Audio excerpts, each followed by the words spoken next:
Hello friends, welcome to my channel competitive English with primary TET.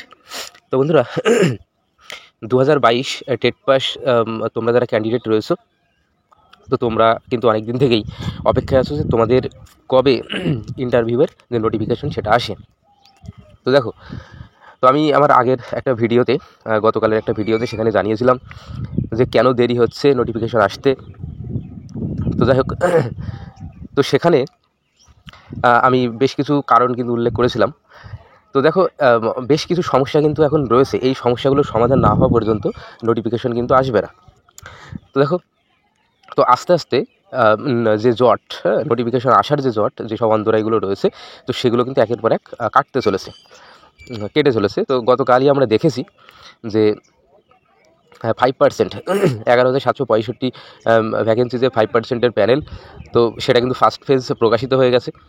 তো 5% যে additional panel, তো সেটা প্রকাশ হওয়া মানেই বোঝাই যাচ্ছে যে এক প্রকার নিয়োগ কিন্তু শেষ।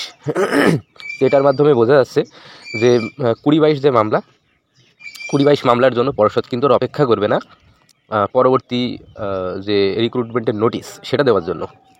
এই 5% মামলা, এই 5%-এর প্যানেল, এটা দেওয়ার পাশাপাশি সঙ্গে সঙ্গে ওটা কিন্তু পরিষ্কার। তো সেই ক্ষেত্রে সামনে কিন্তু আর সে অর্থে খুব একটা সমস্যা থাকলো না। 20-22 যে প্রবলেম, সেই সমস্যাটা কিন্তু আপাতত থাকছে না।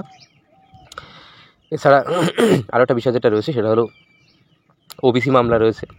তো ওবিসি মামলাটাও খুব দ্রুত অবশ্যই সেটা আশা করা যায় মীমাংসা হবে এবং তারপর পরই প্যানেল আসবে।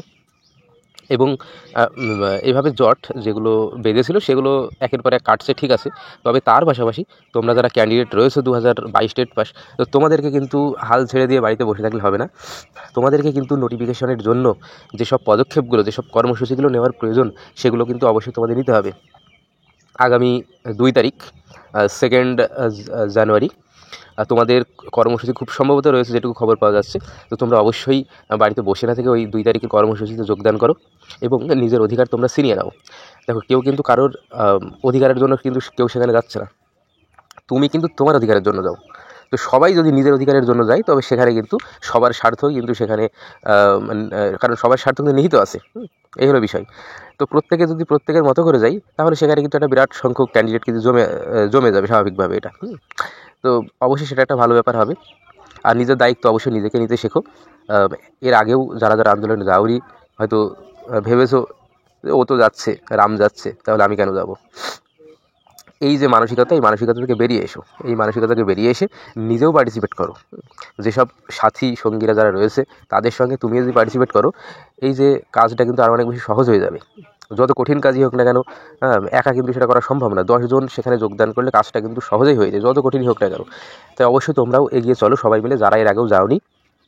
তোমরা অবশ্যই 2 তারিখের আন্দোলনে আসো, অবশ্যই ভালো কিছু হবে। নোটিফিকেশনটা কিন্তু ছিনিয়ে নিয়ে আসো। যেসব জটগুলো, আমি আরও একবার বলি, যে জটগুলো বেঁধেছে সেগুলো একে একে জটগুলো ছাড়ছে, সেটার মতো করে চলুক।